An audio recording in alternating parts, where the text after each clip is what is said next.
political correctness has to be understood as the enforcement mechanism of a cultural Marxist campaign that masks itself in the postmodern narrative.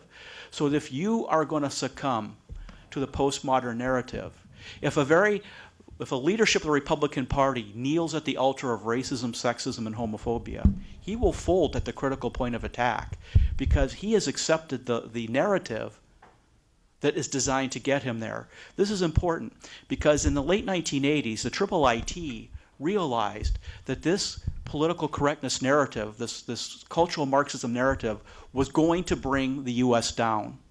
And so they worked hard. You'll have people tell you Islamophobia has a 100-year, 200-year history, but we know that the IIIT, and we know the people who did it, created the word Islamophobia, that the Organization of Islamic Cooperation then decided to make it its brand, okay, for the purpose of sticking it right next to racism, sexism, homophobia, and Islamophobia so that they could get the left to execute 90% of its plan to mainstream Islamic slander law in America without anybody having ever known it.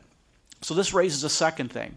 We all talk about political correctness and not understanding it's an enforcement mechanism that has wildly succeeded, not just on the left, but among I would say, key parts of the RNC, okay?